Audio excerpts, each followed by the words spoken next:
Assalamu alaikum everyone. I hope you're all doing well.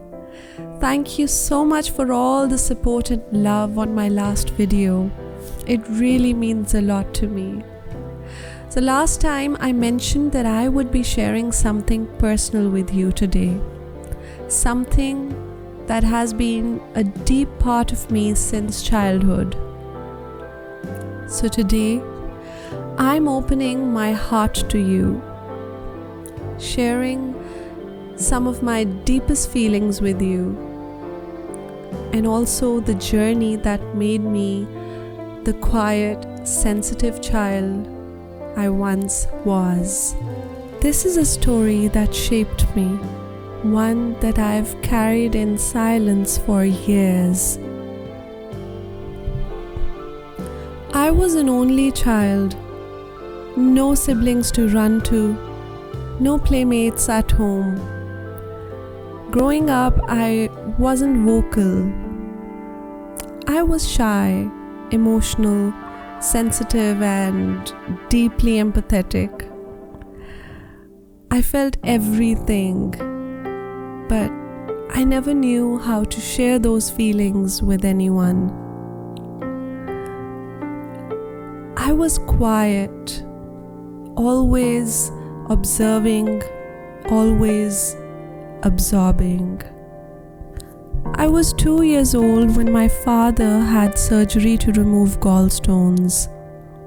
What was supposed to be a simple routine surgery changed everything.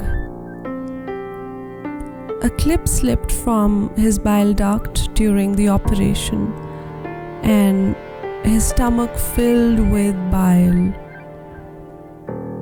It led to a chain of operations that nearly took his life.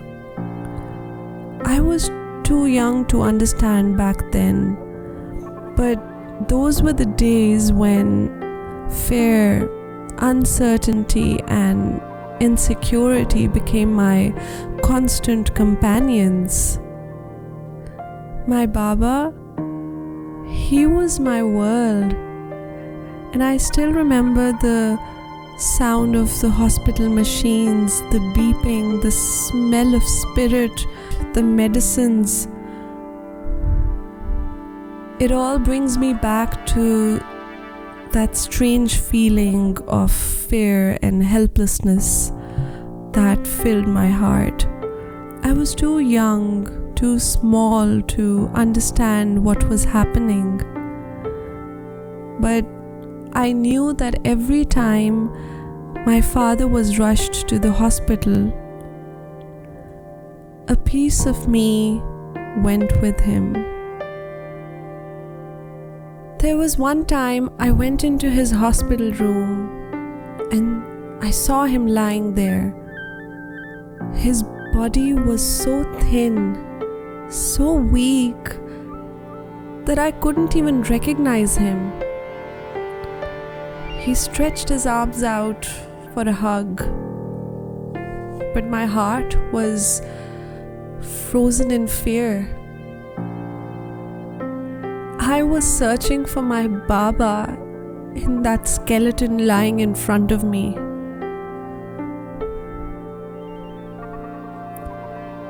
I missed him. I missed him so much. My mama spent so many nights crying and begging Allah for his life. I missed sleeping between them in their arms. Waiting for their return from the hospital felt like an eternity. Every time the phone rang, my heart would sink.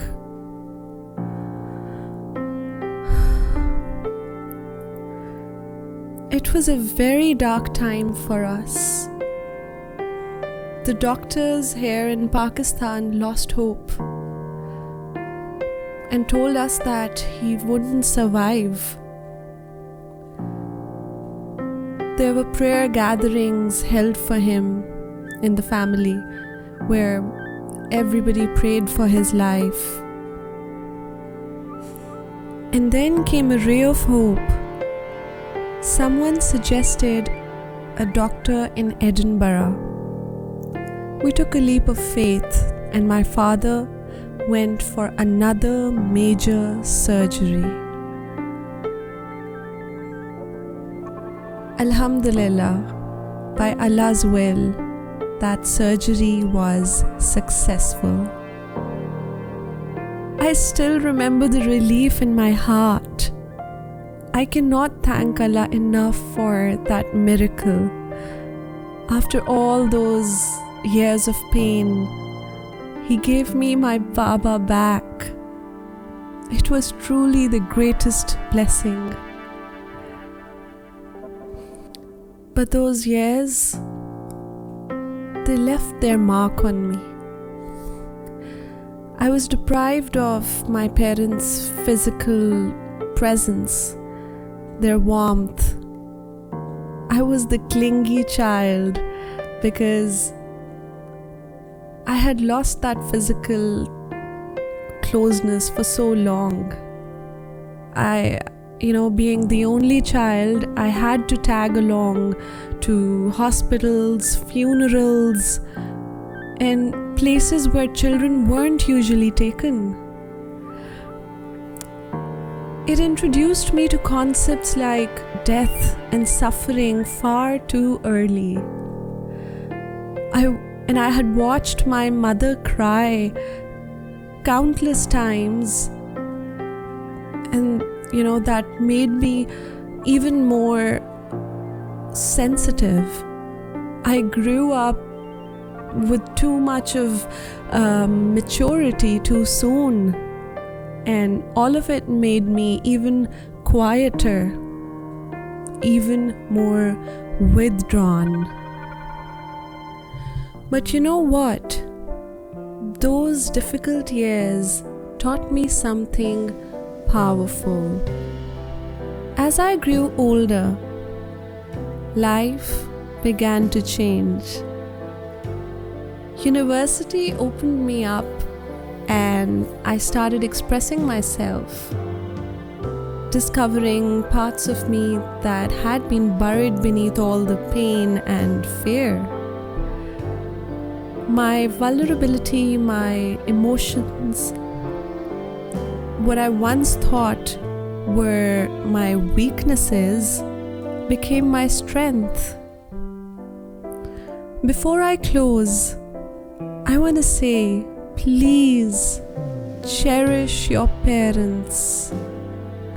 No matter how old you are or what your relationship is like, please make dua for them. May Allah bless our parents with long, healthy lives and grant them Jannah. Ameen.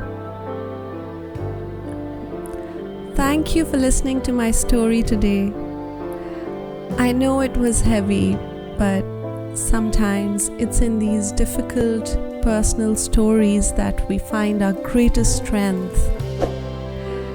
Next week, I'll be sharing my journey of self-discovery. So stay tuned, and until next Sunday, stay safe, stay healthy, and stay happy. Jazakallah khair.